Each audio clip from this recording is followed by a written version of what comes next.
الحمد لله نحمده ونستعينه ونستغفره ونؤمن به ونتوكل عليه ونعوذ بالله من شرور أنفسنا ومن سيئات أعمالنا من يهده الله فلا مضل له ومن يضلله فلا هادي له ونشهد أن لا إله إلا الله وحده لا شريك له ونشهد أن سيدنا وسندنا وأولانا ومولانا محمدا عبده ورسوله الذي أرسل بالحق بشيرا ونذيرا وداعيا إلى الله بإذنه وسراجا منيرا أما بعد فأعوذ بالله من الشيطان الرجيم بسم الله الرحمن الرحيم إن المسلمين والمسلمات والمؤمنين والمؤمنات والقانتين والقانتات والصادقين والصادقات والصابرين والصابرات والخاشعين والخاشعات والمتصدقين والمتصدقات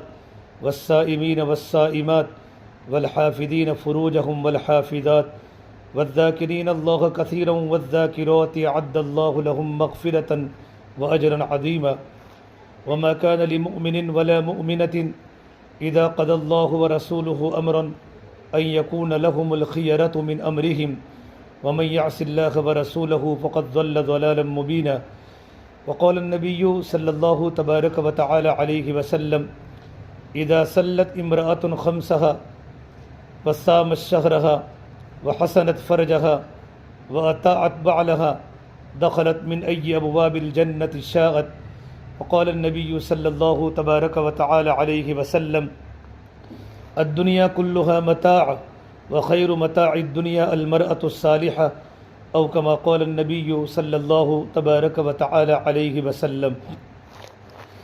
میرے محترم بھائیوں، میری محترم دینی بہنوں، اللہ کا بہت بڑا کرم اور احسان ہے کہ پروردگار عالم نے دین کی بات کی سمجھ بوجھ کے لیے اللہ نے ہمیں جمع فرمایا۔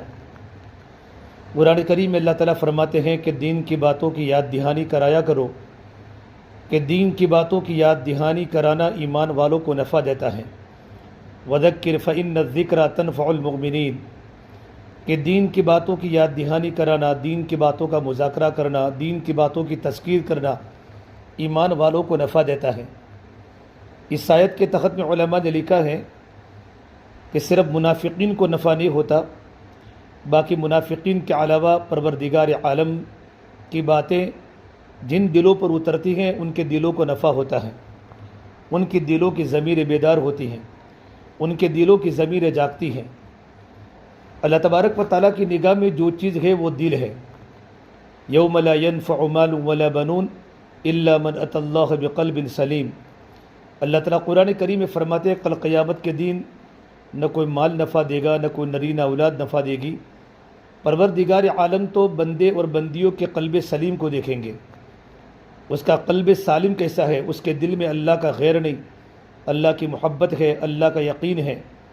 قلب سالم اس دل کو کہتے ہیں جو دل اللہ کے غیر سے پاک ہو، جو دل اللہ کی محبت، اللہ کے رسول کی محبت سے پاک ہو، جس دل میں صرف اللہ کی اللہ ہو، وہ دل قلب سلیم ہے۔ اور فرمایا اللہ کے نبی صلی اللہ تبارک و تعالی علیہ وسلم نے انسان کے بدن میں گوشت کا لوتھڑا ہے، ان فی الجسد لمضغہ فإن صلحت صلح الجسد کلہ۔ اگر وہ گوشت کا لوتھڑا صحیح سالم ہوتا ہے تو پورا جسم صحیح سالم ہوتا ہے، پوری باڈی صحیح سالم ہوتی ہے۔ اگر وہ گوشت کا لوتھڑا بیکار ہو جاتا ہے تو پوری باڈی پر اس کا اثر پڑتا ہے، پوری باڈی فساد میں آ جاتی ہے، خرابی میں آ جاتی ہے۔ وَإِن فَسَدَتْ فَسَدَ الْجَسَدُ كُلُّهُ۔ پھر آپ صلی اللہ تبارک و تعالی علیہ وسلم نے یہ حدیث سنانے کے بعد آگے فرمایا الا وہی القلب، اے میرے بندو، اے میری بندیوں، وہ انسان کا دھڑکتا ہوا دل ہے۔ آپ صلی اللہ تبارک و تعالی علیہ وسلم نے اپنی محنت کا جو میدان بنایا ہے وہ صحابہ اور صحابیات کا دل بنایا۔ آپ نے محنت کا میدان صحابہ کرام کے جسم کو نہیں بنایا۔ جسم تو کسی کا موٹا ہوتا ہے، کسی کا پتلا ہوتا ہے۔ حضرت عبداللہ مسعود رضی اللہ تعالیٰ عنہ بڑے فقیہ صحابی گزرے ہیں، بڑے فقیہ صحابی، بڑے عالم تھے، بڑے مفتی تھے، بڑے قاری تھے۔ آپ صلی اللہ تبارک و تعالی علیہ وسلم کی دنیا سے پردہ فرمانے کے بعد دور فاروقی میں کوفہ والوں نے ان کا تقاضا کیا تو حضرت عمر فاروق نے مدینہ منورہ میں ان کی ضرورت کے باوجود کوفہ کے اندر حضرت عبدالمسعود کو وہاں بھیجا اور انہوں نے وہاں جا کر اتنی محنت فرمائی کہ گھر گھر میں قرآن کریم کی تلاوت زندہ ہو گئی۔ گھر گھر میں ذکر زندہ ہو گیا، گھروں کے اندر دینی بیداری آ گئی، بچوں میں بیداری آئی، مردوں میں بیداری آئی، لڑکیوں میں بیداری آئی، بڑی عورتوں میں بیداری آئی، اور ان کی دین کا چرچا کوفہ کی گھر گھر میں، کوفہ کی بستی میں ہونے لگا۔ ایک مرتبہ کھجور کے درخت پر چڑھے ہوئے تھے، اور ان کی پنڈلی بہت باریک تھی، بہت کمزور صحابی تھے جسم کے اعتبار سے، تو ان کی پنڈلی کو دیکھ کر صحابہ کرام ہنسے، مسکراہٹ ہوئی۔ تو آپ نے کہا کیوں ہنستے ہو؟ تو کہ اللہ کے نبی صلی اللہ تبارک و تعالیٰ علیہ وسلم، حضرت عبداللہ کی پنڈلی کتنی کمزور ہے؟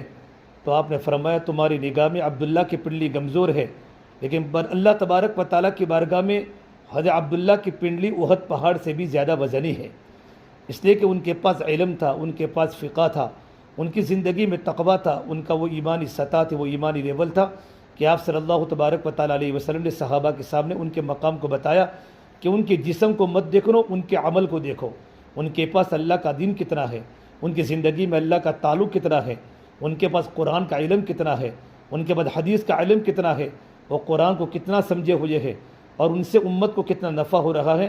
آپ صلی اللہ تبارک و تعالیٰ علیہ وسلم نے ان کی دل کی بات صحابہ کو سمجھائی۔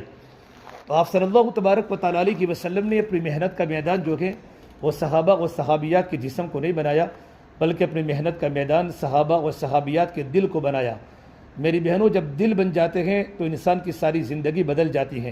جب دل بن جاتے ہیں تو آنکھوں کا دیکھنا صحیح ہو جاتا ہے، جب دل بن جاتے ہیں تو کانوں کا سننا صحیح ہو جاتا ہے، جب دل بن جاتے ہیں تو ہاتھوں کا پکڑنا صحیح ہو جاتا ہے، جب دل بن جاتا ہے تو پیروں کی چلت پھرت صحیح ہو جاتی ہے، اور پورا وجود اللہ تعالیٰ کی فرما برداری میں آ جاتا ہے۔ ہماری سوچ نیکی والی بن جاتی ہے، ہمارا دماغ، ہمارا دل نیکی کی طرف چلتا ہے، اللہ کے حکموں کی طرف چلتا ہے، اللہ کے نبی کے طریقوں کی طرف چلتا ہے، ہماری خواہشات اللہ کا دین بن جاتی ہے، گندے خیالات دلوں سے نکل جاتے ہیں، گندی سوچیں دماغوں سے نکل جاتی ہیں۔ یہ اس وقت نکلتی ہے جب ہمارا دل بنتا ہے۔ اس لیے آپ صلی اللہ تبارک و تعالیٰ علیہ وسلم نے صحابہ و صحابیات کے دلوں سے آپ نے دنیا کی فکروں کو نکالا، دنیا کی محبت کو نکالا، اور دنیا کی فکروں کو نکال کر آخرت کو اتنا بھرا، اللہ کی محبت کو اتنا بھرا کہ تمام کے تمام صحابہ و صحابیات آخرت والی بن گئی تھی۔ اور صحابہ کا مقولہ ہے انما ہممنا الآخرہ، ہمارے عزائم تو آخرت ہے، ہماری فکریں تو آخرت ہے، لیست ہممنا الدنیا، ہماری فکریں دنیا نہیں، ہمارے عزائم دنیا نہیں۔ آپ صلی اللہ تبارک و تعالیٰ علیہ وسلم نے صحابہ کے مجمع کو اور صحابیات کو اتنا آخرت والا بنایا تھا کہ صحابہ کے چھوٹے چھوٹے بچے امت کے غم میں روتے تھے۔ اصل جو بننے کی چیز ہے وہ دل ہے، اسے دلوں پر محنت کرائی جاتی ہے۔ جس جگہ پر ہمارا تربیتی کیمپ ہو رہا ہے، جس بستی میں، وہاں خانقاہ کا نظام بھی چلتا ہے، اور ہمارے جو مشائخ وہ دل پر انگلی رکھ کر اللہ کا ذکر کراتے ہیں، اللہ کا ورد کراتے ہیں، ایسا دلوں کے اندر اللہ تبارک و تعالیٰ اتر جائے۔ اور اللہ فرماتے یا ابن آدم قلبک لی فلا تدخل فیہ حب غیری، یہ آدم کی بیٹی تیرا دل تو میرے لیے ہے، میرے علاوہ کسی اور کی محبت دل میں داخل مت کر۔ ولسانک لی فلا تذکر بہ احدا غیری، اللہ فرماتے حدیث قدسی میں میری بندی تیری زبان تو میرے لیے ہے، تیری زبان پر میرے سوا کسی کا تذکرہ نہ ہو، تیری زبان پر میرا تذکرہ ہو، تیری زبان پر میری یادیں ہو، تیری زبان پر میری محبت کے بول ہو، میرے کلمے کے بول ہو، تیری زبان پر سبحان اللہ ہو، الحمدللہ ہو، لا الہ الا اللہ ہو، اللہ اکبر ہو، تیری زبان پر قبر کی باتیں ہو، تیری زبان پر آخرت کی فکر کی باتیں ہو، تیری زبان پر ایمانیات کی باتیں ہو، تیری زبان پر عبادات کی باتیں ہو، تیری زبان میں نرمی ہو، شوہر سے کیسے بولنا ہے اس کو سیکھنا ہے، بچوں سے کیسے بات کریں اس سے سیکھنا ہے، پڑوسن کے ساتھ کیسے بات کرنی ہے یہ زبان سے سیکھنا ہے، کہ تیری زبان پر میرے علاوہ کسی کا تذکرہ نہیں ہونا چاہیے۔ یہ اللہ تبارک و تعالیٰ کی طرف سے اپنے بندوں اور اپنی بندیوں کو خطاب ہے۔ تو میری بہنوں، ہمارا دل بنانے کے لیے ہمارا کیمپ ہوا ہے۔ یہ تمام ہماری میڈیکل کالج کی اسٹوڈنٹس اور بی کام کرنے والی، بی اے کرنے والی اور سائنس کرنے والی جو بچیاں یہاں جمع ہوتی ہیں، جہاں پر وہ پڑھتی ہے وہاں دنیاوی حالات ہیں، چاروں طرف خرافات کا دور ہے، چاروں طرف فحاشی کا دور ہے، شرموں کے جنازے نکل چکے ہیں، اور ان کالج کی چار دیواری میں اور اسکول کی چار دیواری میں اور یونیورسٹیوں کے اندر اللہ کو نہیں بولا جاتا، آخرت کی فکر کو نہیں بولا جاتا، زندگی گزارنے کا طریقہ نہیں بولا جاتا، وہ مخلوق کو بولا جاتا ہے، وہ دنیا کی طاقت کو بولا جاتا ہے، وہ دنیا کی چیزوں کو بولا جاتا ہے، اللہ کے غیر کو بولا جاتا ہے، وہ اللہ تبارک و تعالیٰ کی باتیں نہیں ہوتی، وہاں ایمانیات کے تذکرے نہیں ہوتے، وہاں مغیبات کے تذکرے نہیں ہوتے، وہاں مشاہدات کے تذکرے ہوتے ہیں۔ اگر تم یہ پڑھو گی تو یہ بنو گی، اور تمہارا کلچر صحیح بنے گا، اور تم آگے جاؤ گی، تمہارا اسٹیٹس بنے گا، تمہارا یہ مقام بنے گا، تمہارے معاشرے میں تمہارا ویلیو ہوگا، سوسائٹی میں تمہاری عزت ہوگی، تم پڑھی لکھی بنو گی، تمہاری اتنی سیلری بولے گی، تمہارا شوہر تمہیں پسند کرے گا۔ اس طرح کی باتوں کو اسکولوں میں سکھایا جاتا ہے، اور ہمارے مدارس میں اور ہمارے تربیتی کیمپ کے اندر اللہ کو بولا جاتا ہے کہ اگر زندگی میں اللہ کی محبت اتری، اللہ کے رسول کی محبت اتری، اور زندگی کے اندر دین آیا، تو اللہ تعالیٰ ہمارا سب کچھ بنا دے گا۔ ہماری دنیا بھی بنے گی، ہماری آخرت بھی بنے گی، ہمارا مستقبل بھی تابناک ہوگا، ہماری لائف صحیح ہو جائے گی، ہمارے معاملات صحیح ہو جائیں گے، ہمارا کلچر صحیح ہو جائے گا۔ اس لیے کہ ایمان بنتے ہیں تو اعمال بنتے ہیں، ایمان بنے گا تو اعمال بنیں گے، اور اعمال بنیں گے تو اخلاق بنیں گے، اور اخلاق بنیں گے تو معاشرہ پاکیزہ بنے گا۔ سب سے بڑی بنیادی چیز مغیبات کا علم ہے کہ اللہ کا یقین ہمارے دل میں اترے، عقائد کا علم ہے کہ ہمارے عقیدے صحیح ہو جاوے۔ یہ ہمارے کیمپ میں اور ہماری جوڑ میں اللہ کو بولنا، اللہ کی محبت کو دل میں اتارنا، اللہ تبارک و تعالیٰ کی باتیں کرنا، اللہ کے تذکرے کرنا، اس لیے کہ ہماری جو منزل ہے وہ اللہ ہے۔ اللہ ملا تو سب کچھ ملا، اللہ نہ ملا تو کچھ بھی نہ ملا۔ ہماری بنیادی اللہ تبارک و تعالیٰ کو پانا ہے۔ اللہ کو ملا تو ہم ہار کر بھی جیتی ہوئی ہے، اور اگر اللہ نہ ملا تو ہم جیت کر بھی ہاری ہوئی ہے۔ اصل اللہ تبارک و تعالیٰ کو پانا ہے۔ ہمارے پاس کچھ نہیں ہے، ہمارے دل میں صرف اللہ کی محبت ہے، تو ہمارا جسم اللہ کی محبت پہ چلے گا، وقت پر نماز کی پابندی ہوگی، ہماری آنکھوں کی حفاظت ہوگی، ہمارے جسم کی حفاظت ہوگی۔ اور میرے آقا صلی اللہ تبارک و تعالیٰ علیہ وسلم نے جنت میں جانے کے صرف 4 عمل بتائے کہ جنت میں اگر لڑکیوں کو جانا ہے، یہ حدیث مردوں کو نہیں سنائی، یہ حدیث صرف لیڈیز کو سنائی ہے، مستورات کو سنائی ہے، بچیوں کو سنائی ہے، اور خواتین کو سنائی ہے۔ اگر زندگی میں تم صرف 4 عمل کرو تو جنت کے جون سے دروازے داخل ہونا چاہو داخل ہو سکتی ہو۔ اللہ نے جنت کے 8 دروازے بنائے ہیں۔ پہلی بات فرمائی، اذا صلت امرأۃ خمسہا وصامت شہرہا وحصرت فرجہا واطاعت بعلہا دخلت من ای ابواب الجنت شاغت، رواہ مسلم۔ صحیح مسلم کی حدیث ہے، اگر عورت 5 وقت کی نماز کی پابندی کرے، زندگی میں 5 وقت کی نماز کی پابندی آ جائے، نماز کو وقت پر پڑھنا، نماز کو وقت پر ادا کرنا، نمبر 2 رمضان کے روزے رکھے، نمبر 3 اپنے شرمگاہ کی حفاظت کرے، اپنی عزت کی حفاظت کرنا، چونکہ ہم جہاں پڑھتی ہیں وہاں ماحول بے شرمی کا ماحول ہوتا ہے، بے حیائی کا ماحول ہوتا ہے، چاروں طرف خرافات ہوتے ہیں، لڑکیوں کا اختلاطی ماحول ہے، وہاں اختلاطی ماحول ہے۔ اللہ کے نبی صلی اللہ تبارک و تعالیٰ علیہ وسلم نے جگہ جگہ پر بچیوں کو پاک دامنی کا حکم فرمایا۔ قرآن کریم میں اللہ نے لڑکوں کو الگ کہا ہے اور لڑکیوں کو الگ کہا ہے۔ وَقُلْ لِلْمُؤْمِنِينَ يَغُضُّوا مِنْ أَبْصَارِهِمْ وَيَحْفَظُوا فُرُوجَهُمْ، ایمان والو تم اپنی نگاہوں کو نیچی کرو اور اپنے جسم کی اپنی عزت کی حفاظت کرو۔ لڑکیوں کو اللہ نے الگ سے کہا ہے، وَقُلْ لِلْمُؤْمِنَاتِ يَغْضُضْنَ مِنْ أَبْصَارِهِنَّ وَيَحْفَظْنَ فُرُوجَهُنَّ، ایمان والی بہنوں اور ایمان والی میری بندیوں، تم اپنے آنکھوں کی حفاظت کرو اور اپنے جسم کی اپنی عزت کی حفاظت کرو۔ میں قرآن کریم کا محاوری ترجمہ کرتا ہوں، اپنی عزت کی حفاظت کرو، ورنہ قرآن کریم میں جہاں اللہ تبارک و تعالیٰ یا ایھا الذین آمنوا کا خطاب دیتا ہے، اے ایمان والو، تو ایمان والوں میں اللہ مردوں کو بھی خطاب کرتا ہے، اور ایمان والے میں اللہ عورتوں کو بھی خطاب کرتا ہے۔ آمنو میں ایمان والے مرد بھی آ گئے اور ایمان والی عورتیں بھی آ گئی، لیکن بعض جگہ پر اللہ تعالیٰ نے ایمان والوں کو الگ سے پکارا، مردوں کو، عورتوں کو الگ سے خطاب کیا۔ جب کوئی مسئلہ نازک ہوتا ہے، جب عورت کی عزت کی حفاظت کا مسئلہ ہوتا ہے، وہاں پروردگار عالم عورتوں کو الگ سے اللہ پاک خطاب کر کے فرماتا ہے تاکہ عورت اس تاکیدی حکم کے اپنی زندگی کے اندر لاوے۔ قرآن کریم میں جہاں مذاق کی بات کی ہے، وہاں بھی اللہ نے مردوں کو الگ سے بیان کیا، عورتوں کو الگ سے بیان کیا۔ یا ایھا الذین آمنوا لا یسخر قوم من قوم عسى ان یکونوا خیرا منہم، ایمان والو تم کسی کی مذاق مت کرو، تم کسی کی عزت کی دھجیہ مت اڑاؤ، تم کسی کے عیب کو مت کھولو، کسی کے پردہ دری مت کرو، کسی کے مذاق مت اڑاؤ۔ ہو سکتا ہے تم جس کی عزت کے پیچھے تم کھیل لگے ہو، تم جس کی عزت کی دھجیہ اڑا رہے ہو، جس کی تم مذاق کر کے لوگوں کے سامنے ذلیل کر رہے ہو، تو جس کی مذاق کی جا رہی ہے وہ اللہ کی نگاہ میں تم سے زیادہ عزت والا ہو، اللہ کی نگاہ میں تم سے زیادہ اچھا ہو۔ اللہ نے وہاں بھی عورتوں کو الگ سے خطاب فرمایا ہے، وقل یا ایھا الذین آمنوا لا یسخر قوم من قوم عسى ان یکونوا خیرا منہم ولا نساء من نساء عسى ان یکن خیرا منہن، اور کوئی عورتیں کسی عورت کی مذاق نہ کرے، ان کی عزت کے پیچھے نہ کھلے۔ عام طور پر عورتوں کی سب سے بڑی کمزوری ہوتی ہے جب عورت کے سامنے کسی کی بات آتی ہے، کسی کی عزت کی بات آتی ہے تو بغیر تحقیق کے عورتیں جلدی باتیں چلاتی ہیں۔ اسے علماء نے ایک جگہ پر لکھا ہے 4 عورتیں جمع ہو گئی اور 5 عورتیں جمع ہو گئی اور کوئی یوں کہے کہ عورتیں خاموشی کے ساتھ بیٹھی تھی، یہ عورت کا سب سے بڑا جھوٹ ہے۔ عورتیں جمع ہو اور عورتیں باتیں نہ کریں، دنیاوی باتیں بھی کرتی ہیں، لیکن عام طور پر عورتوں کو ان باتوں کرنے میں لذت آتی ہے جن باتوں کے اندر کسی کی عزت کا مسئلہ ہو، کسی کی منگنی کا مسئلہ ہو، کسی کی عزت کا مسئلہ ہو۔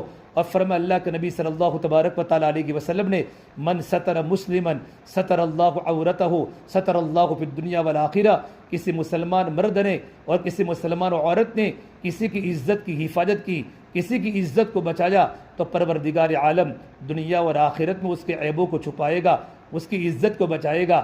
اور فرمایا اللہ کے نبی صلی اللہ تبارک و تعالیٰ علیہ وسلم نے اگر کسی بیٹے کی عزت کی دھجیاں اڑ لگی ہو اور کوئی عورت ہمارے سامنے کسی بیٹی کی عزت کے بارے میں بات کرتی ہو، ہم نے فلاں لڑکی کو فلاں لڑکے کے ساتھ دیکھا تھا، ادھر ادھر دیکھا تھا، اور اس لڑکی نے اس بچی کی عزت کو بچانے کے لیے اس کی طرفداری کی، نہیں بہن ہماری آنکھیں جھوٹے ہو سکتی ہیں، یہ بہن ایسی نہیں ہو سکتی، ہم اپنی زبان سے کسی کی غیبت کیوں کریں؟ قرآن کریم میں اللہ نے بڑی خطرناک وعیدیں فرمائی ہے، ویل لکل ہمزۃ لمزہ، بڑی بربادی ہے ان مردوں کے لیے، ان عورتوں کے لیے جو سامنے عیب کی باتیں کرتے ہیں، سامنے طعنہ دیتی ہیں، اور فرمایا لمزہ جو پیچھے عیب جوئی کرتی ہیں۔ ایک ہوتی ہے عیب گو، ایک ہوتا ہے عیب جو، ایک تو عیبوں کو بیان کرنا، ایک ہے عیبوں کو ڈھونڈنا۔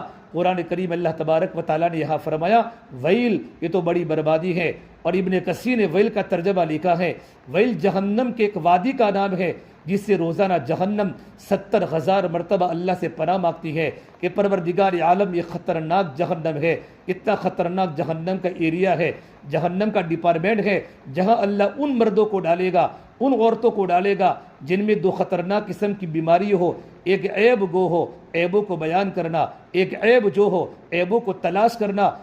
جس عورت کا مزاج بگڑ جاتا ہے اس کو ہر ایک کے اندر عیوب دکھتے ہیں، بھلائیاں نہیں دکھتی، خوبیاں نہیں دکھتی۔ اللہ کے نبی صلی اللہ تبارک و تعالیٰ علیہ وسلم کی حدیث ہے، میرے نبی نے فرمایا ظنوا بالمؤمنین خیرا، ایمان والوں کے ساتھ اچھا گمان کرو۔ ہمارے حضرت مولانا قمر الزمان صاحب الہ آبادی دعوت برکاتہم فرماتے ہیں کہ بدگمانی کے لیے دلیل چاہیے اور دلیل کے لیے علت چاہیے۔ اگر ہم نے کسی کے ساتھ بدگمانی کی، یہ لڑکی ایسی ہے، یہ لڑکا ایسے ہے، تو اس کے لیے دلیل چاہیے، کس دلیل کی بنیاد پر تم نے بدگمانی کی؟ اور فقہا کا اصول ہے دلیل کے لیے علت چاہیے، لیکن اچھے گمان کے ساتھ کوئی دلیل کی ضرورت نہیں ہے، کوئی علت کی ضرورت نہیں ہے، بلکہ اچھے گمان پر اللہ تبارک و تعالیٰ کی طرف سے ہمیں اجر ملے گا۔ آپ صلی اللہ تبارک و تعالیٰ علیہ وسلم دنیا سے پردہ فرمانے کے 3 دن پہلے آپ نے مدینہ منورہ کے بہت بڑے صحابی جابر بن عبداللہ سے فرمایا، اے جابر اللہ سے بھی اچھا گمان کرو اور مخلوق سے بھی اچھا گمان کرو۔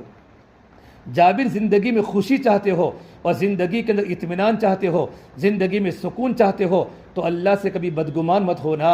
اگر تم پر ناگواری کے حالات آوے، چونکہ مرد کی فطرت ہے اذا مسہ الخیر منوعا واذا مسہ الشر جزوعا، کہ جب بھلائی آتی ہے، جب کوئی برائی آتی ہے، اللہ نے دنیا کو حالات کی جگہ بنائی، اللہ نے دنیا کو پریشانی کرنے کی جگہ بنائی۔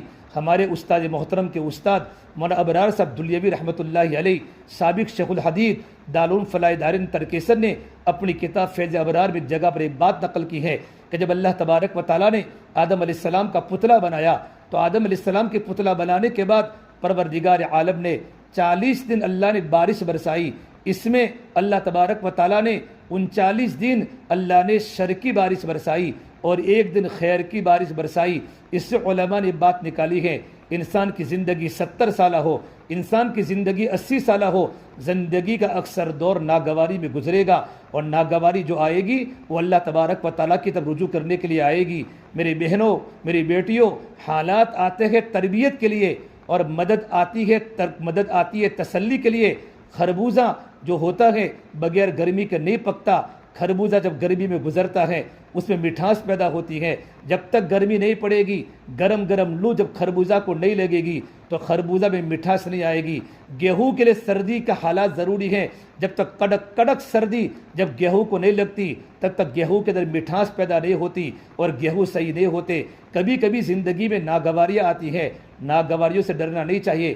ایک بہت بڑے مدینہ منورہ کے مالدار صحابی حضرت عبد الرحمن بن عوف رضی اللہ تعالیٰ عنہ، جو مدینے کے مالدار صحابی ہے، میرے نبی نے ان کو رحمان کے تاجر کا لقب دیا اور ٹاپ 10 صحابہ کرام میں ہے جنہوں نے اللہ کے نبی صلی اللہ تبارک و تعالیٰ علیہ وسلم نے جن کو ایک ساتھ جنت کی بشارت سنائی کہ ابو بکر جنتی ہیں، عمر جنتی ہیں، عثمان جنتی ہیں، علی جنتی ہیں، سعد بن وقاص جنتی ہیں، طلحہ جنتی ہیں، زبیر جنتی ہیں، عبد الرحمن جنتی ہیں، ابو عبیدہ بن جراح جنتی ہیں۔ ان 10 صحابہ کرام کو اللہ کے سعید بن زید جنتی ہیں۔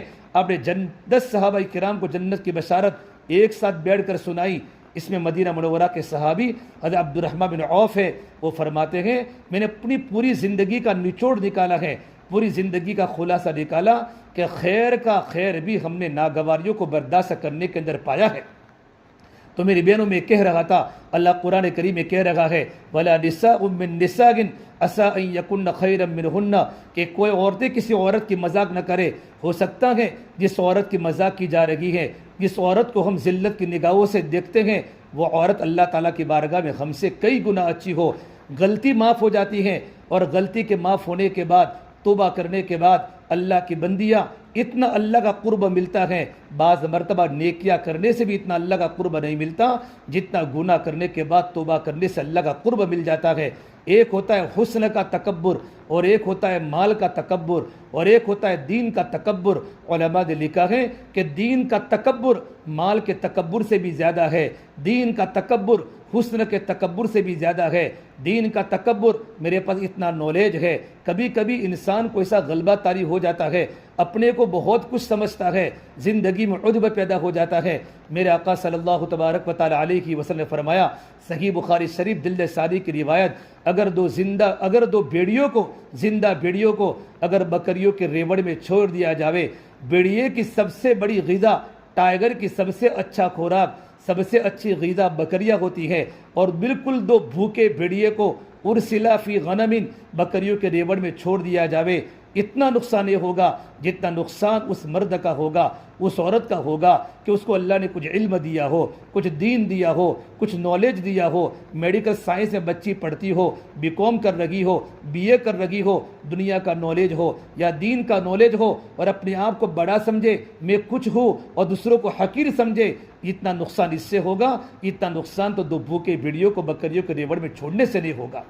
اس سے میری بہنوں ہماری زندگی میں تواضع آوے، اور اللہ کے نبی کی صاف حدیث ہے، جو اپنے آپ کو چھوٹا بن کے علم سیکھے گی اور چھوٹا بن کے زندگی گزارے گی، اللہ اس کو بلند کریں گے۔ من تواضع للہ رفعہ اللہ، یہ اللہ کے نبی کی صریح حدیث ہے۔ اور جب کوئی مرد کو عورت اپنے آپ کو بڑا سمجھتا ہے تو پروردگار عالم لوگوں کی نگاہوں میں، صحیح ترمذی کی روایت ہے، کتے سے بھی زیادہ اور سور خنزیر سے بھی زیادہ اللہ لوگوں کی نگاہوں میں اس کو ذلیل کر دیتے ہیں۔ اس لیے اللہ کے نبی صلی اللہ تبارک و تعالیٰ علیہ وسلم نے اللہ سے دعا مانگی، اللہم اجعل فی عینی صغیرہ وفی اعین الناس کبیرہ، اے پروردگار عالم تم مجھے اپنی نگاہ میں چھوٹا بنا دے، لوگوں کی نگاہ میں بڑا بنا دے۔ اس دعا کے اندر بہت سے مضامین علماء نے لکھے ہیں، اپنی نگاہ میں چھوٹا بنا دے۔ جب اپنے آپ کو انسان چھوٹا سمجھے گا تو تکبر نہیں آئے گا، سیکھے گا کہ مجھے محنت کی ضرورت ہے، مجھے اپنی تربیت کی ضرورت ہے، مجھے اللہ کے نیک بندیوں کے پاس بیٹھنے کی ضرورت ہے، اللہ والوں کی بات سننے کی ضرورت ہے، اپنے دل کو بنانے کی ضرورت ہے۔ ابھی میں کمزور ہوں، میرے اندر بہت ہی کمی ہے، اور قرآن تو یوں کہتا ہے فَلَا تُزَكُّوا أَنفُسَكُمْ هُوَ أَعْلَمُ بِمَنِ اتَّقَىٰ، کوئی انسان اپنے آپ کو پاک نہ سمجھے، اللہ ہی جانتا ہے کون اللہ کی نگاہ میں متقی ہے، کون اللہ کی نگاہ میں پرہیزگار ہیں۔ ہمارے دلوں کی کیفیت اللہ کو پتہ ہے، ہمارے دل کے اندر کے آنے والے اندر کے نفسانیت اور ہمارے دل میں آنے والے خیالات اللہ کو پتہ ہے۔ آہستہ بولو تو بھی اللہ سنتا ہے، زور سے بولو تو بھی اللہ سنتا ہے۔ وَيَعْلَمُ السِّرَّ وَأَخْفَى، مفتی محمد شفیع عثمانی صاحب نے اس کا ترجمہ کیا ہے کہ تمہارے دل میں آنے والی دھڑکن، دل میں آنے والا ارادہ، چاہے اچھا ارادہ ہو چاہے غلط ارادہ ہو، اللہ اس کو بھی جانتا ہے۔ وَأَخْفَى، ابھی تک تمہارے دل میں کوئی ارادہ نہیں آیا، مستقبل میں اور بھوشیہ میں تمہارے دل میں کون سا ارادہ آئے گا، نیکی کا ارادہ آئے گا یا بدی کا ارادہ آئے گا، اس ارادے پر بھی اللہ تبارک و تعالیٰ کی پکڑ ہے۔ أَلَمْ يَعْلَمْ بِأَنَّ اللَّهَ يَرَى، اللہ اپنے بندوں کو عجیب انداز سے فرماتے ہیں، اے میرے بندے کیا تمہیں پتہ نہیں میں تمہیں برابر دیکھ رہا ہوں، تمہیں برابر دیکھ رہا ہوں۔ سواء منکم من اسر القول ومن جہر بہ ومن هو مستخف باللیل وسارب بالنہار۔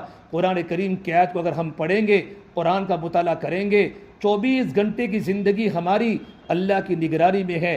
ولا تحسبن اللہ غافلا عما يعمل الظالمون، اللہ اپنے بندوں کو فرماتے ہیں میرے بندی غفلت کے ساتھ زندگی مت گزار، اللہ تیری حرکتوں سے واقف ہے، تیری آنکھوں کی خیانت کو جانتا ہے۔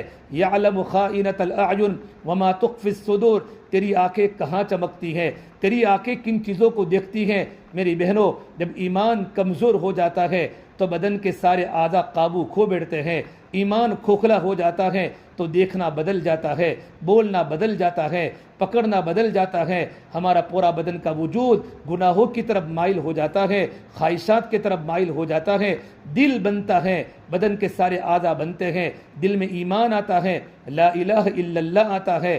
لا الہ الا اللہ یہ دل کی چیز ہے، محمد الرسول اللہ یہ باہر کی چیز ہے۔ لا الہ الا اللہ یہ چھپ نہیں سکتا، لا الہ الا اللہ یہ ظاہر ہو نہیں سکتا، محمد الرسول اللہ یہ چھپ نہیں سکتا۔ جب لا الہ الا اللہ جب دل میں اترتا ہے تو محمد رسول اللہ ہماری زندگی میں ظاہر ہوتا ہے، ہماری عبادات بتائے گی میں محمد رسول اللہ کی غلام ہوں، میرا کلچر بتائے گا، میرا کیریکٹر بتائے گا، میرے اخلاق بتائیں گے، میری معاشرت، میرا رہن سہن، میرا رویہ، میرا سلوک، میری زبان کا میٹھا بول بتائے گا کہ میں اللہ کے نبی صلی اللہ تبارک و تعالی علیہ وسلم کی تعلیمات پر چل لگی ہوں۔ میرے معاملات بتائیں گے، میرا لین دین بتائیں گے کہ میں اللہ کے نبی صلی اللہ تبارک و تعالی علیہ وسلم کے طریقے کو فالو کر رہی ہوں، اللہ کے نبی کی زندگی کو فالو کر رہی ہوں۔ میری بہنوں، جب ایمان کمزور ہو جاتا ہے تو آنکھوں کا دیکھنا غلط ہو جاتا ہے۔ اللہ فرماتے ہیں یعلم خائنۃ الاعین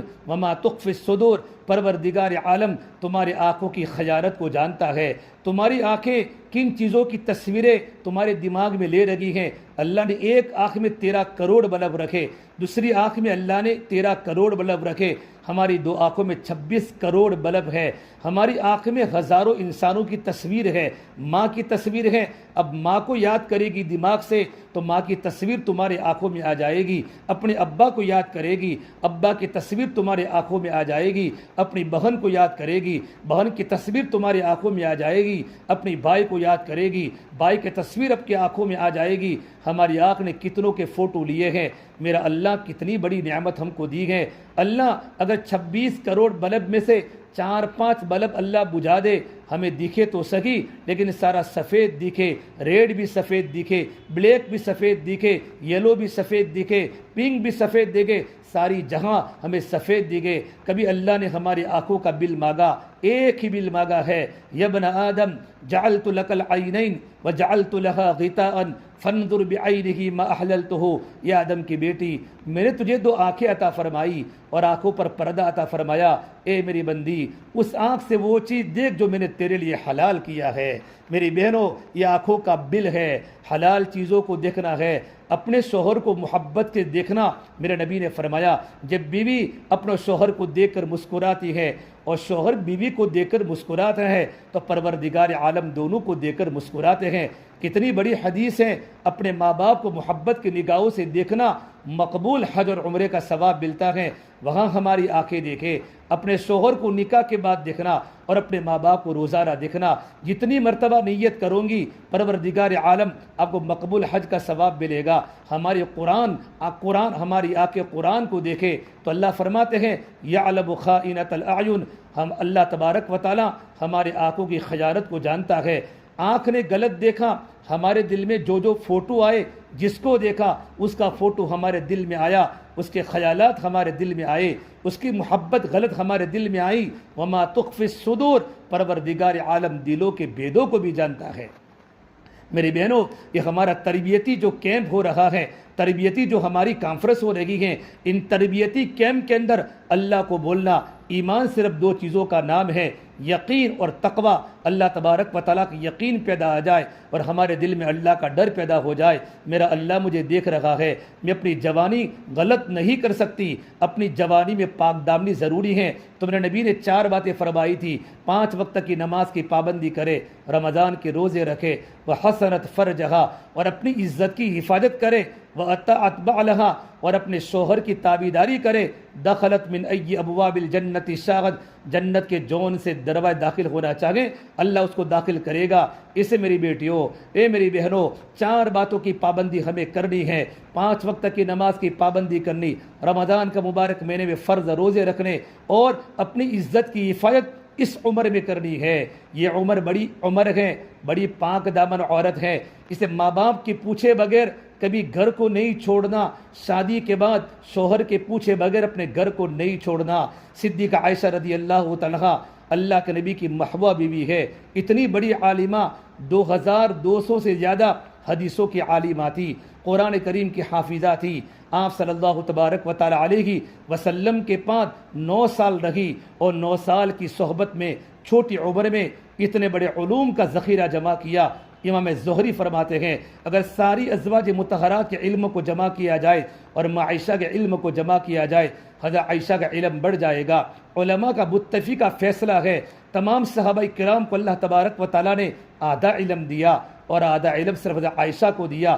بڑے بڑے صحابہ آپ صلی اللہ تبارک و تعالی علیہ وسلم کے دنیا سے پردہ فرمانے کے بعد بڑے بڑے کاتبین وحی، زید ابن ثابت، حضرت عبداللہ ابن عمر، حضرت عمر فاروق کے بیٹے عبداللہ ابن عمر ابن عاد، جو نبی کی باتوں کو لکھنے والے، حضرت ابو ہریرہ حدیثوں کو جمع کرنے والے، اور ابن عباس جو قرآن کریم کے سب سے بڑے عالم حبر الائمہ ہیں، قرآن کریم کے بڑے مفسر ہیں، جب ان کو کوئی مسئلے میں تکلیف پڑتی تھی، یہ سارے کے سارے صحابہ جو عالم دین بھی تھے حضرت عائشہ کے پاس آ کر پردے میں اپنے مسائل کا حل کرواتے تھے۔ اتنی بڑی عالمہ اور چھوٹی عمر میں نکاح ہوا ہے۔ علماء نے اس کے بارے میں 2 باتیں لکھی ہیں۔ ماں عائشہ فرماتی ہیں ابھی تو میں پیدا بھی نہیں ہوئی تھی کہ جبریل امین اللہ کے نبی صلی اللہ تبارک و تعالی علیہ وسلم کے پاس، صحیح نسائی کی روایت ہے، اللہ کے نبی کے پاس ریشمی کپڑے پر حضرت عائشہ کا فوٹو لے کر اللہ کے نبی کے پاس آئے، یا رسول اللہ یہ بیوی آپ کی دنیا کی بھی بیوی ہے اور آپ کی آخرت کی بھی زوجہ ہے۔ پھر جب میرے آقا صلی اللہ تبارک و تعالی علیہ وسلم حضرت خدیجہ کے انتقال کے بعد جب مدینہ منورہ ہجرت کر کے آپ پہنچے گئے تو حضرت مدینہ منورہ میں حضرت خدیجہ کو یاد کر کے بہت روتے تھے، خدیجہ کی یاد آپ کو بہت آتی تھی۔ ایک مرتبہ ماں عائشہ کے سامنے اپنی پیاری بیوی حضرت خدیجہ کو یاد کر کے رونے لگے، آپ کی آنکھوں میں ٹپ ٹپ آنسو گرنے لگے، تو ماں عائشہ نے غیرت میں کہا یہ اللہ کے نبی صلی اللہ تبارک و تعالی علیہ وسلم، ہم تمہاری بیویاں ہیں، ہم خوبصورت ہیں، آپ بوڑھی مکہ المکرمہ کی بوڑھی عورت جس کا ہونٹ لال تھا اس کو یاد کر کے آپ کیوں روتے ہیں؟ آپ کی آنکھوں میں نمی آ جاتی ہے، آپ کی آنکھوں میں بھیگی آ جاتی ہیں۔ حضرت عائشہ کی بات پر آپ کو غیرت آ گئی، آپ کے چہرے کے تیور بدل گئے۔ عائشہ تو کیا بات کرتی ہے، وہ تو میری خدیجہ تھی، جب لوگوں نے میرا ساتھ چھوڑ دیا خدیجہ نے مجھے ساتھ دیا، جب لوگوں نے مجھے دھکے مار کر نکالا میری خدیجہ نے مجھے پناہ دی، جب لوگوں نے ایمان قبول کرنے سے انکار کیا میری خدیجہ نے ایمان قبول کیا، اور میری خدیجہ مالدار ترین مکہ کی عورت تھی، اپنا سارا مال میرے دین پر لٹا دیا، گھر میں کھانے کے فاقے برداشت کیے، میری بچیوں کی اچھی تربیت کی۔ اللہ کے نبی یوں کر کے حضرت عائشہ کو کہنے لگے۔ ایک مرتبہ حضرت عائشہ کے پاس حضرت خدیجہ کی بہن حالہ آئی، اللہ کے نبی صلی اللہ تبارک و تعالی علیہ وسلم مسجد نبی میں تھے، جیسے آپ اپنے گھر میں انٹر ہوئے، اپنے گھر میں داخل ہوئے، حضرت حالہ خدیجہ کی بہن تھی، آواز دونوں کی سیم سیم تھی۔ آپ کو خدیجہ کی یاد آ گئی۔ جب آپ گھر میں داخل ہوئے تو آپ کی آنکھوں میں آنسو تھے۔ حضرت عائشہ نے کہا یا رسول اللہ آپ کیوں رو رہے ہیں؟ کہ مجھے خدیجہ کی یاد تازہ ہو گئی، کہ خدیجہ کی بہن کی آواز سن کر میری خدیجہ کی یاد تازہ ہو گئی۔ آپ کی چاروں بیٹیاں حضرت خدیجہ سے ہیں، اور خدیجہ کی موجودگی میں آپ نے کوئی نکاح نہیں فرمایا، کوئی نکاح نہیں فرمایا۔ مکہ المکرمہ کا قبرستان جنت المعلی میں حضرت خدیجہ کی قبر ہے۔ باقی آپ کی 9 بیویوں کی قبر، 8 بیویوں کی قبر مدینہ منورہ کے جنت البقیع میں ہے، اور ایک قبر حضرت میمونہ کی مکہ المکرمہ سے نکلتے وقت جب مدینہ منورہ جاتے ہیں تو مقام شریف آج کی زبان میں جہن بولا جاتا ہے، وہ سڑک پر حضرت میمونہ کی قبر ہے۔ باقی آپ کی دوسری بیویاں جنت البقیع میں مدفون ہیں۔ حضرت عائشہ رضی اللہ عنہا اتنی بڑی عالمات وہ فرماتی ہیں جب آپ صلی اللہ تبارک و تعالیٰ علیہ وسلم مدینہ منورہ کے اندر آئے، آپ غمزدہ رہنے لگے تو جبرائیل امین پھر سے میرا فوٹو لے کر ریشمی کپڑے پر لے کر اللہ کے نبی کو بتایا، تو آپ نے فرمایا یہ تو صدیق اکبر کی بیٹی ہیں کہ اللہ تبارک و تعالیٰ نے آپ کا نکاح ان سے کروانے کا اللہ تبارک و تعالیٰ کو منشا ہے اور اللہ کا حکم ہے، آپ حضرت عائشہ سے آپ نکاح فرمائیں گے۔ چھوٹی عمر میں نکاح ہوا۔ حضرت عائشہ فرماتی ہیں میں تو گڑیا کھیل لگی تھی، میرے پاس ایک گھوڑا تھا، گھوڑا بغیر آنکھوں والا گھوڑا، میں ان گھوڑے سے اور گڑیا سے کھیل لگی تھی۔ جب میری رخصتی ہوئی تو ایک بار اللہ کے نبی صلی اللہ تبارک و تعالیٰ علیہ وسلم فرمایا عائشہ تم کس سے کھیلتی ہو؟ اور اس گھوڑے کے 2 پر تھے، تو حضور نے فرمایا عائشہ گھوڑے کے پر کہاں ہوتے ہیں؟ کہ اللہ کے نبی آپ کو پتہ نہیں سلیمان علیہ السلام کے گھوڑوں کے تو پر ہوا کرتے تھے۔ ماں عائشہ فرماتی ہیں جب میں بات بولی تو اللہ کے نبی مسکرانا شروع کیا، آپ کے دانتوں میں آپ ہنسنے لگے اپنی بیوی کی بات کو سننے کے بعد۔ اتنی چھوٹی عمر میں جو نکاح ہوا ہے اس کی 2 وجوہات تھی، علماء نے لکھی ہیں کہ آپ صلی اللہ تبارک و تعالیٰ علیہ وسلم کا جو نکاح حضرت عائشہ سے ہوا ہے کہ حضرت عائشہ بالغ ہوتے ہی جو بچیوں کی جو جذبات ہوتے ہیں، بچیوں کی جو تمنا ہوتی ہے کہ میری زندگی میں میری لائف میں کوئی مجھے پارٹنر مل جاوے، مجھے اچھا شوہر مل جاوے، یہ عورت کی فطرت ہے، مرد کی بھی فطرت ہے۔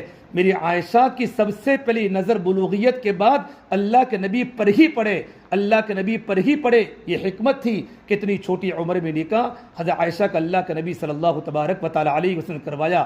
اور آگے دوسری بات بتائی ہے حضرت عائشہ نبی کے پاس جب چھوٹی عمر میں جائے گی تو چھوٹی عمر میں بچوں کا دماغ اچھا ہوتا ہے، بچوں کا ذہن اچھا ہوتا ہے، بچیوں کا ذہن اچھا ہوتا ہے، تو آپ صلی اللہ تبارک و تعالیٰ علیہ وسلم کی صحبت میں رہ کر بہت بڑے علم کو حاصل کرے گی۔ اور یہی ہوا، ماں عائشہ قرآن کی تو حافظہ تھی، حدیث کی تو عالمہ تھی، لیکن طب کا بھی علم وہ جانتی تھی۔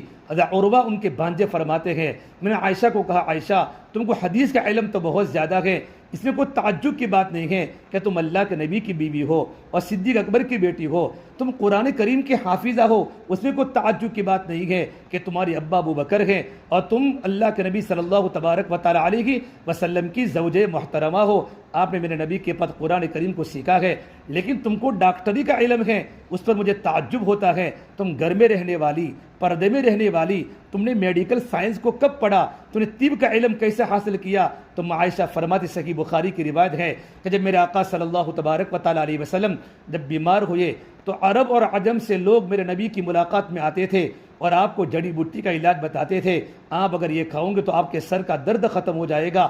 تم ان تمام کی باتیں سن کر میں ذہین تھی، میں فتین تھی، اللہ نے مجھے علم دیا تھا، میں ساری کی ساری باتیں سیکھ گئی۔ جب بھی میرے نبی کو کوئی بیماری ہوتی تھی تو میں جڑی بوٹی کا علاج کر کے میرے نبی کا علاج کیا کرتی تھی، میں خود علم طب کو مکمل حاصل کر چکی تھی۔ میری بہنوں، یہ اللہ کے نبی کی بیگم ہے، لیکن زندگی میں کتنے اخلاق تھے، کتنے اخلاق تھے، زندگی میں کتنا بڑا علم تھا، کتنی سخی تھی، کتنی راتوں کو رونے والی تھی۔ اور ماں عائشہ کی فضیلت فرما اللہ کے نبی صلی اللہ تبارک و تعالیٰ علیہ وسلم نے حضرت عائشہ کی فضیلت دنیا کی تمام عورتوں پر ایسی ہیں جیسے سرید کی فضیلت تمام کھانوں پر ہے۔ سرید ایک عرب کا کھانا ہوتا تھا، عرب کے مرد بھی اور عرب کی عورتیں بھی بڑی محبت سے یہ کھانا کھاتے تھے اور بہت کم لوگوں کے گھروں میں کھانا پکتا تھا۔ تو میرے آقا نے فرمایا حضرت عائشہ کی فضیلت تمام عورتوں پر ایسی ہے جیسے سرید کھانے کی فضیلت تمام کھانوں پر ہے۔ ایک مرتبہ اللہ کے نبی صلی اللہ تبارک و تعالیٰ علیہ وسلم میں بات کہہ رہا تھا، جب بھی اپنے گھر سے نکلیں اپنے شوہر کی بات کو شوہر کو پوچھ کر نکلنا ہے. اگر اپنی عمر چھوٹی ہے، ابھی نکاح نہیں ہوا، گھر سے اگر کسی کے گھر پر جانا ہو، خالہ کے گھر پر جانا ہو، پھوپھی کے گھر پر جانا ہو، پڑوس میں جانا ہو، اپنے ماں کو پوچھ کے جاوے، اپنے ابا کو پوچھ کر جاوے، والدین کو پوچھ کر جاوے. غزوہ مستلق کے موقع پر میرے آقا صلی اللہ تبارک و تعالیٰ علیہ وسلم حضرت عائشہ کو لے کر غزوے میں گئے ہیں. غزوہ مستلق کا موقع ہے، صحابہ کا مجمع ساتھ میں تھے. اس زمانے میں اللہ کے نبی کبھی کبھی ایک عورت کو، کبھی کبھی دو بیویوں کو اب اللہ کے راستے کے سفر میں لے جاتے تھے. غزوہ مستلق کے موقع پر حضرت عائشہ اللہ کے نبی کے ساتھ ہے، اور آپ صلی اللہ تبارک و تعالیٰ علیہ وسلم جب یہ غزوہ پورا ہوا اور صحابہ کو روانگی کا حکم دیا کہ صحابہ کو روانہ ہونا ہے، تو صحابہ اپنے اونٹوں کی تیاری کرنے لگے، اونٹوں پر کجاوا باندھنے لگے. اور اس زمانے میں جو بیگمات تھی، جو اللہ کے نبی کی بیوی تھی، ان کو کجاوے میں بٹھاتے تھے، بالکل پردے میں لپٹ جاتی تھی اور کجاوا نیچے ہوتا تھا، اور کچھ صحابہ کرام اس کجاوے کو اونٹنی پر رکھ لیتے تھے. عائشہ فرماتی ہے جب صحابہ کے قافلے کا روانے کا وقت ہوا تو میں نے میرے نبی سے کہا، یہ اللہ کے نبی صلی اللہ تبارک و تعالیٰ علیہ وسلم، مجھے قضائے حاجت سے فارغ ہونا ہے، ایسا نہ ہو یہ قافلہ آگے جا کر سارے قافلے کو میری بنیاد پر روکنا پڑے. تو میں نے اللہ کے نبی سے چھٹی مانگی، یا آپ صلی اللہ تبارک و تعالیٰ علیہ وسلم مجھے قضائے حاجت سے فارغ ہونا ہے. میرے آقا صلی اللہ تبارک و تعالیٰ علیہ وسلم نے عائشہ کو کہا تم جلدی چلی جاؤ، تاکہ ابھی صحابہ کرام کو جاتے جاتے ٹائم لگے گا، ابھی اونٹوں کے اندر نکیل ڈالی جا رہی ہے، کجاوا تیار ہو رہا ہے. عائشہ فرماتی ہے میں قریب کے جنگل میں گئی، اور جنگل میں جانے کے بعد قضائے حاجت سے فارغ ہوئی. فارغ ہونے کے بعد جیسے ہی میں واپس آنے کے بعد دیکھا تو میرے گلے میں ہار نہیں تھا، میرے گلے کا ہار کہیں گر گیا تھا. تو میرے دماغ میں بات آ گئی کہ میرا ہار وہی گرا ہوگا جب میں اپنی ضرورت کو پورا کرنے کے لیے گئی تھی. اس مرتبہ اللہ کے نبی کو پوچھے بغیر چلی گئی. پہلی مرتبہ اللہ کے نبی کو پوچھ کر گئی تھی، لیکن جب دوسری مرتبہ ہار کو تلاش کرنے گئی، اس کے دل میں خیال آیا ابھی اونٹوں کا قافلہ روانہ ہونے کا وقت ہے، ابھی صحابہ اونٹوں کی تیاری کر رہے ہیں، میں اپنے ہار کو لے کر واپس آ جاؤں گی. لیکن وہاں جانے کے بعد لمبا وقت ہو گیا ہار کی تلاش میں. آپ صلی اللہ تبارک و تعالیٰ علیہ سمجھے میری عائشہ آ گئی ہوگی اور حوض میں بیٹھ گئی ہوگی، پردے میں لپٹ کر بیٹھ گئی ہوگی. حضرت عائشہ بالکل ہلکی پھلکی تھی، اور صحابہ کا مجمع نے 4-5 صحابہ کرام نے ایک کجاوے پر حوض کو رکھ کر اونٹنی پر رکھ دیا. صحابہ سمجھے حضرت عائشہ آ چکی ہے اور ایک قافلہ روانہ ہو گیا. میری بہنوں، اتنی چھوٹی غلطی پر کتنی بڑی حالت ان کی خراب ہوئی ہے، اور زندگی میں کتنے خطرناک حالات ہوئے ہیں. واپس آنے کے بعد دیکھا کہ آپ صلی اللہ تبارک و تعالیٰ علیہ وسلم اور صحابہ کا مجمع تو روانہ ہو چکا ہے. ام المؤمنین ہے، حضرت عائشہ ہے، اللہ کے نبی کی بیگم ہے، محبوبہ بیوی ہے، اور حضرت صدیق اکبر کی بیٹی ہے. اتنی محبوبہ بیوی کہ ایک مرتبہ مکہ المکرمہ میں یہ بات مشہور تھی کہ میرے آقا صلی اللہ تبارک و تعالیٰ علیہ وسلم، صحیح مسلم کی روایت کہ آپ صلی اللہ تبارک و تعالیٰ علیہ وسلم حضرت عائشہ کے گھر پر جب آپ کی سونے کی باری ہوتی تھی تو مکہ والے مدینہ والے انتظار میں ہوتے تھے. جب کوئی نبی کو ہدیہ بھیجنا ہو تو اس وقت ہدیہ بیچتے تھے جب اللہ کے نبی کے سونے کی باری حضرت عائشہ کے گھر پر ہوتی تھی. کیونکہ صحابہ کو معلوم تھا اور مدینہ منورہ میں صحابیت کو معلوم تھا کہ اللہ کے نبی تمام بیویوں کے ساتھ اچھا برتاؤ کرتے ہیں، عدل کرتے ہیں، انصاف کا برتاؤ کرتے ہیں. لیکن آپ کا دل حضرت عائشہ کی طرف زیادہ ہے، ان کے علم کی وجہ سے، ان کے تقوی کی وجہ سے. اور آپ نے اللہ تبارک و تعالیٰ سے بھی یہ کہا تھا اے پروردگار عالم، میری جتنی بیویاں ہیں میں ہر ایک کے ساتھ انصاف کا برتاؤ کرتا ہوں، لیکن میرا دل عائشہ کی طرف زیادہ ہے. اے مولا میری پکڑ مت فرما. تو مدینہ منورہ کے لوگ جب بھی کوئی ہدیہ بھیجنا ہوتا تھا حضرت عائشہ کی باری میں ہدیہ بھیجا کرتی تھی. دوسری ازواج مطہرات کو اس بات کا علم ہوا جب میرے آقا صلی اللہ تبارک و تعالیٰ علیہ وسلم حضرت عائشہ کے گھر پر ہوتے ہیں تو مدینہ والے ہدیہ بیچتے ہیں، ہماری باری پر ہدیہ نہیں بیچتے. تو عورتیں جمع ہوئی، سوکلیں جمع ہوئی، اور ام سلمہ کو تیار کیا کہ ام سلمہ تم کسی بھی موقع پر بات میں اللہ کے نبی کو یہ بات بتا دو کہ جس طرح حضرت عائشہ کو دنیا کی چیزوں سے محبت ہے، ہمیں بھی محبت ہوتی ہے کہ ہماری باری کے اندر بھی ہدیہ آوے. ام سلمہ نے ایک موقع پا کر آپ صلی اللہ تبارک و تعالیٰ علیہ وسلم کو اپنی دوسری اللہ کے نبی کی بیویوں کی بات سنا دی. تو آپ نے ام سلمہ کی بات کو سن کر آپ نے اعراض فرما لیا، آپ نے اپنا منہ پھیر لیا. ام سلمہ نے دوسری مرتبہ کہا تو آپ نے اعراض فرما لیا. آپ نے اپنے چہرے انور کو آپ نے پھرا دیا۔ جب تیسری مرتبہ سلمہ نے کہا تو آپ نے اپنے چہرے کو پھیر دیا۔ جب چوتھی مرتبہ کا تو آپ نے فرمایا سلمہ آئندہ تم مجھے عائشہ کے بارے میں تکلیف مت پہنچانا، آئندہ مجھے عائشہ کے بارے میں تکلیف مت پہنچانا۔ پھر آپ نے دلیل بتائی اے سلمہ، میں عائشہ کے ساتھ جب لحاف میں لیٹتا ہوں اس وقت قرآن کریم کی وحی آتی ہے، باقی عورتوں کے ساتھ میں جب بھی ان کے گھر پر ہوا ہوں قرآن کریم کی وحی نہیں آتی، ان کے لحاف میں یہ عائشہ کی فضیلت ہے۔ اس وقت بھی جبریل امین میرے پاس قرآن کریم کی وحی کو لے کر آتے ہیں۔ سلمہ نے اس بات کا تذکرہ دوسرے ازواج مطہرات کے سامنے کیا، تب سے انہوں نے بات کرنا بند کر دی۔ بلکہ بعض روایات میں صحیح بخاری میں ہے کہ تمام ازواج مطہرات نے اللہ کے نبی کی بیٹی فاطمہ کو بلا کر کہا اے فاطمہ، تمہارے ابا محمد صلی اللہ تبارک و تعالیٰ علیہ وسلم جو عائشہ کے گھر پر ہوتے ہیں تو مدینہ والے ان کی باری میں ہدیہ بھیجا کرتے ہیں، ہماری باری میں کوئی ہدیہ نہیں آتا، فاطمہ یہ بات آپ اپنے ابا تک پہنچا دو۔ حضرت فاطمہ نے یہ بات جب حضور تک پہنچا دی تو آپ نے عجیب بات فرمائی، فاطمہ اے میری بیٹی، جن کو مجھ سے محبت ہے کیا تم کو ان سے محبت نہیں ہے؟ اے میری بیٹی فاطمہ، جن سے مجھے محبت ہے بیٹی کیا تجھے اس سے محبت نہیں ہے؟ اتنا جملہ حضرت فاطمہ کو کافی تھا۔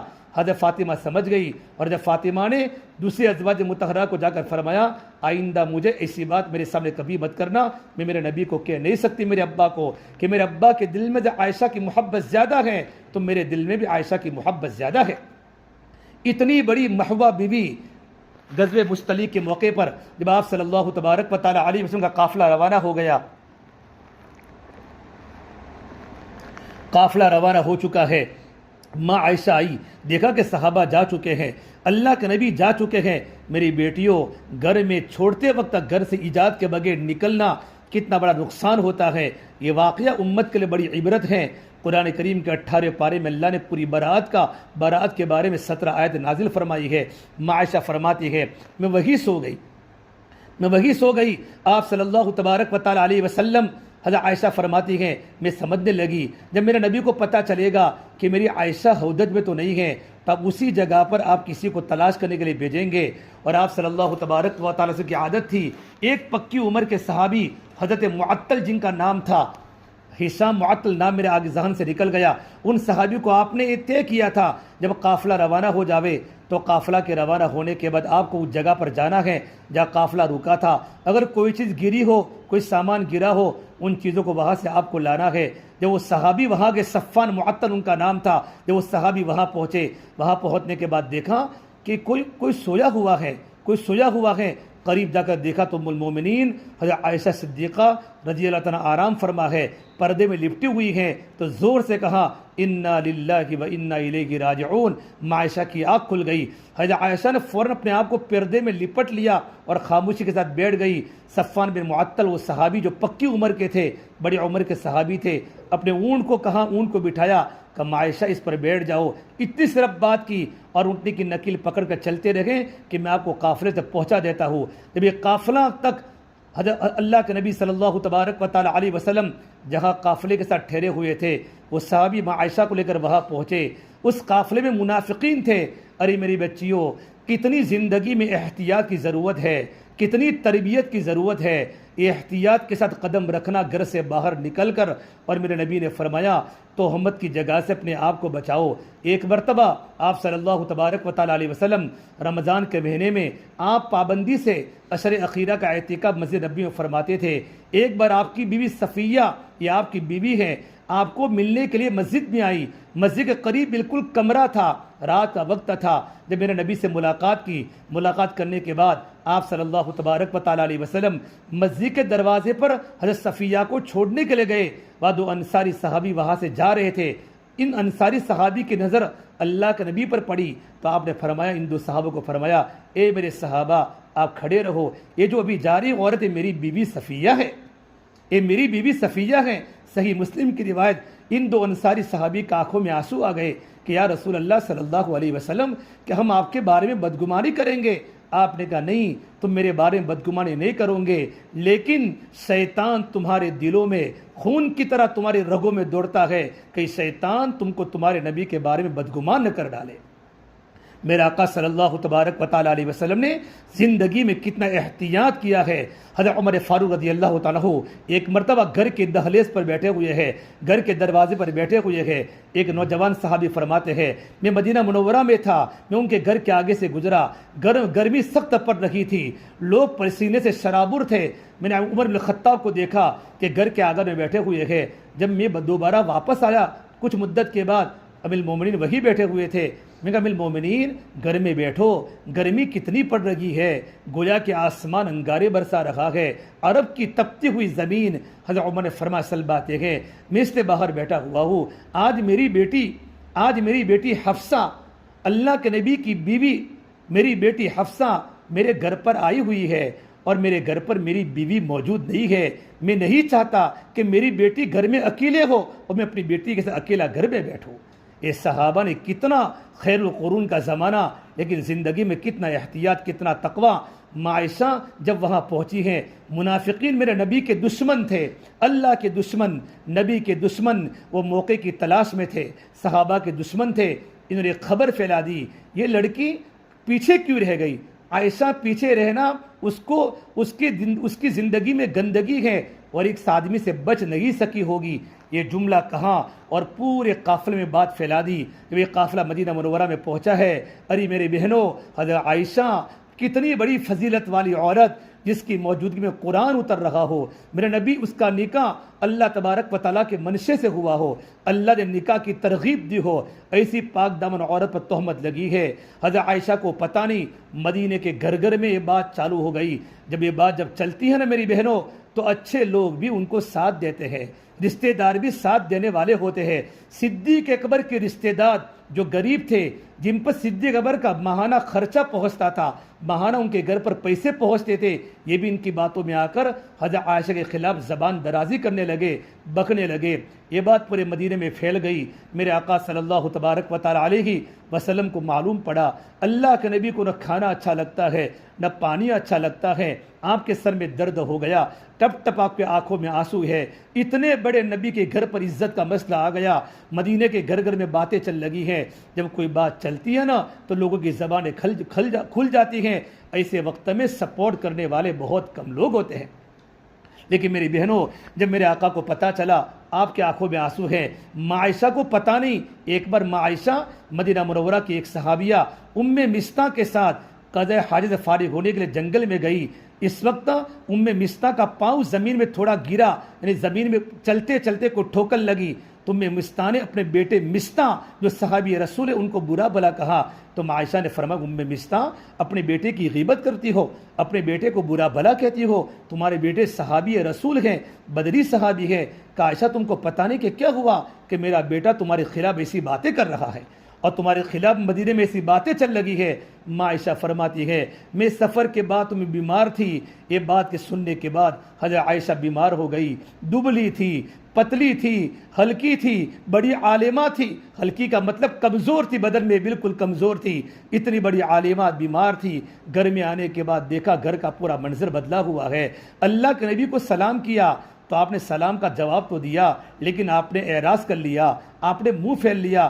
عائشہ فرماتی ہے جب میں حضور کو دیکھتی تو آپ اپنا چہرہ اپنا دوسری طرف پھیل لیتے۔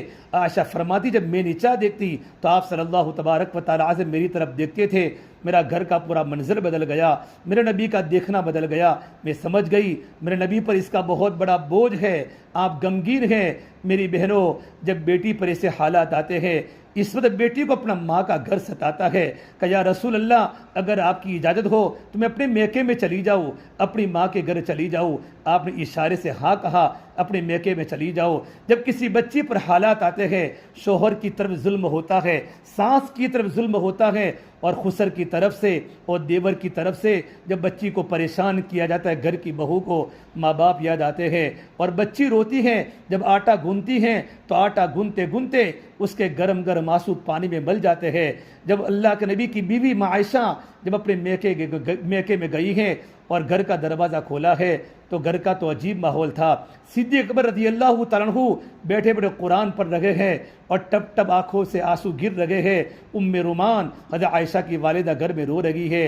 حضرت عائشہ فرماتی ہے میری ماں پر اثر ہے، میرے ابا پر اثر ہے، کیوں نہ ہو، پاک دامن بیٹی ہے، اللہ کے نبی کی بیوی ہے۔ ماں عائشہ فرماتی میں نے سوچا کہ شوہر نے بھی اعراض کر لیا ہے، ماں باپ کے دل پر بھی غم ہے، میں اپنا دکھڑا کس کو سناؤں۔ میں گھر کے کونے میں جانے لگی تو میری ماں نے پوچھا بیٹا کہاں جا رہی ہو؟ ماں سمجھا کہ میری بیٹی ٹینشن کے اندر کہیں کوئی غلط قدم نہ اٹھا لے کہ میں اپنے اللہ کے پاس جا رہی ہوں۔ میں نے گھر میں مصلی بچھایا اور مصلی بچھانے کے بعد میں نے رونا شروع کیا، اے پروردگار عالم، حضرت مریم پر جب تہمت لگی ہے میرے مولا، تو نے ان کے بیٹے عیسیٰ کو زبان دی بچپن میں، اور اللہ تعالیٰ تو نے ان کی براءت کو ظاہر کیا ہے۔ یوسف علیہ السلام پر تہمت لگی ہے، گہوارے میں سونے والے بچے سے ان کی براءت کے بارے میں اور ان کی پاک دامنی کے بارے میں گواہی دی ہے۔ اے فریادوں کو سننے والے پروردگار، آج میرا کوئی نہیں ہے میرے مولا، اے دکھڑوں کو سننے والے، اے فریادوں کو سننے والے، یا اللہ میں کمزور بندی ہوں تیری، اے میرے مولا تو میری مدد فرما دے۔ یوں کر کے رونا شروع کیا، تڑپ رہی ہے۔ میرے آقا صلی اللہ تبارک و تعالیٰ علیہ وسلم مسجد نبی میں کچھ صحابہ کو جمع کر کے آپ پوچھ رہے ہیں، آپ کے دماغ پر اثر ہے۔ آپ نے کہا ابو بکر تو گھر میں قرآن پڑھ رہے تھے، کہا عمر بتاؤ تم کو اس کے بارے میں تمہاری کیا رائے ہے؟ حضرت عمر نے فرمایا یا رسول اللہ صلی اللہ علیہ وسلم، آپ کے بدن پر ناپاک مکھی نہیں بیٹھ سکتی، ناپاک مکھی بیٹھ نہیں سکتی، یا اللہ کے نبی آپ کی رفیق حیات کے اندر گندگی کیسے ہو سکتی ہے؟ عثمان بتاؤ تمہاری کیا رائے ہے؟ حضرت عثمان نے کہا یا رسول اللہ صلی اللہ علیہ وسلم، آپ کا سایہ زمین پر نہیں پڑتا کہ کسی انسان کا غلط قدم آپ کے سائے پر نہ پڑے۔ اے میرے آقا صلی اللہ علیہ وسلم، آپ کی رفیق حیات ایسی کیسے ہو سکتی ہے؟ علی تم بتاؤ تمہاری کیا رائے ہے؟ حضرت علی نے فرمایا یا رسول اللہ صلی اللہ علیہ وسلم، ایک مرتبہ آپ کے جوتے مبارک میں، نالے مبارک میں گندگی لگی ہوئی تھی، نجاست کا اثر تھا، جبرائیل آئے اور جبرائیل نے یوں کہا، اللہ فرماتے ہیں آپ کے جوتے میں نجاست لگی ہوئی ہے۔ یہ اللہ کے نبی جوتوں پر نجاست تھی، اللہ نے آپ کو باخبر کر دیا، آپ کے رفیق حیات نجس کیسے ہو سکتی ہے؟ آپ کو تھوڑی تسلی ہوئی، لیکن دیکھا بھی اللہ کے نبی غمگین ہیں۔ فجعل نے فرمایا یا رسول اللہ، آپ ٹینشن کیوں لیتے ہو؟ آپ کے پاس عورتوں کی کون سی کمی ہے؟ آپ اس کو طلاق دے دو، عائشہ کو دوسری بیوی سے نکاح کر لو، اتنا بولنا تھا۔ حضرت عمر فاروق تلوار لے کر کھڑے ہو گئے، یا رسول اللہ آپ بتائیے یہ نکاح آپ نے خود کیا تھا یا اللہ نے کروایا تھا؟ تو آپ نے آسمان کے اشارہ کر کے فرمایا میرے اللہ کا حکم تھا۔ تو حضرت عمر نے فرمایا حضور اب میری تلوار منافقی کے درمیان کھلی رہے گی، میں ان کے سر کو اڑا دوں گا۔ آپ پھوٹ پھوٹ کر رونے لگے اور آپ اپنے زبان حال سے کہہ رہے تھے عمر تم نے میرے غم کو ہلکا کر دیا، تم نے میرے غم کو ہلکا کر دیا۔ پھر میرے آقا صلی اللہ تبارک و تعالیٰ علیہ وسلم اپنے سسر کے گھر پر پہنچے ہیں، صدیق اکبر کے گھر پر پہنچے ہیں۔ گھر میں دیکھا صدیق اکبر بھی رو رہے ہیں، ام رومان رو رہی ہیں، ان دونوں کو دیکھا۔ پھر آپ نے کہا میری حمیرہ کہاں ہے؟ آپ نے عائشہ کا نام حمیرہ اپنام دیا تھا محبت میں، میری حمیرہ کہا گیا، میری حمیرہ، تو اشارہ کیا کہ مصلی پر بیٹھی بیٹھی رو رہی ہے۔ ام رومان نے کہا اے عائشہ حضور آئے ہیں۔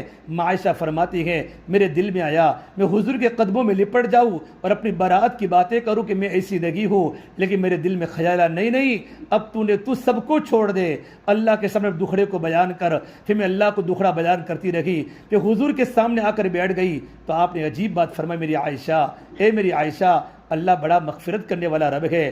عائشہ اگر تجھ سے غلطی ہو چکی ہو تو توبہ کر لے، پورے مدینے میں خبر یہ ہو رہی ہے اور میرے نبی کا برتاؤ عائشہ کے ساتھ کتنی محبت والا ہے، شفقت والا ہے۔ اے میری بیگم عائشہ اگر تم سے غلطی ہو چکی ہو اللہ بڑی توبہ کو قبول کرنے والا ہے، اللہ بڑا معاف کرنے والا ہے۔ عائشہ فرماتی ہے میں نے کہا یا رسول اللہ اگر میں اپنی برات کی بات کروں گا آپ میری باتوں کو نہیں مانو گے، آج میں وہی کہوں گی جو بات یعقوب علیہ السلام نے اللہ تعالیٰ کے سامنے کہی تھی، فصبر جمیل، میں تو اللہ کو اپنا دکھڑا سناؤں گی، انما اشکو بثی وحزنی الی اللہ، اتنا کہنا تھا میرے نبی رو پڑے۔ اللہ کے نبی، سردی کا موسم تھا، آپ کی پیشانی پر پسینے آ گئے، آپ پر قرآن کی وحی اترنے لگی، آپ نے اوپر پردہ ڈال دیا۔ جب یہ قرآن کریم کی وحی اترنے لگی، ابو بکر بھی رونے لگے، رومان بھی رونے لگی، کہیں میری عائشہ کے خلاف کوئی فیصلہ آسمان سے نہ اتر جاوے۔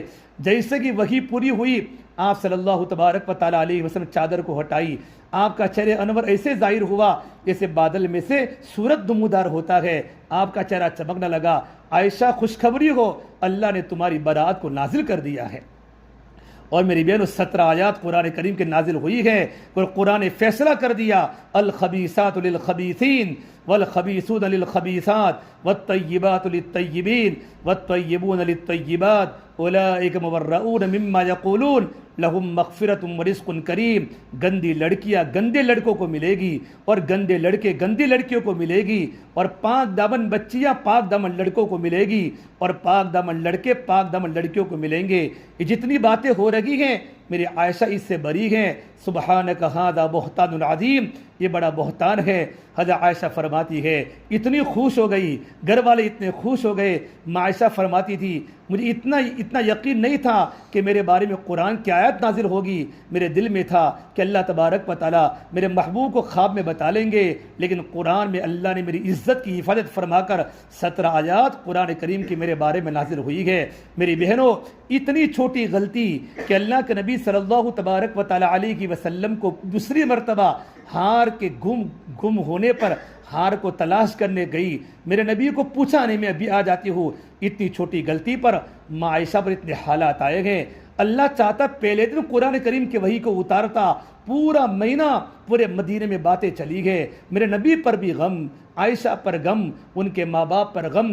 ملا علی قاری رحمۃ اللہ علیہ ان واقعے کے بعد بیان فرماتے ہیں، مفسرین فرماتے ہیں کہ عورت کو اپنی پاک دامنی کی کتنی ضرورت ہے کہ اپنے گھر کو چھوڑنا ہو تو ماں باپ کے پوچھے بغیر گھر کو نہ چھوڑے، اور اپنے شوہر کی اجازت کے بغیر گھر سے کبھی نہ نکلے۔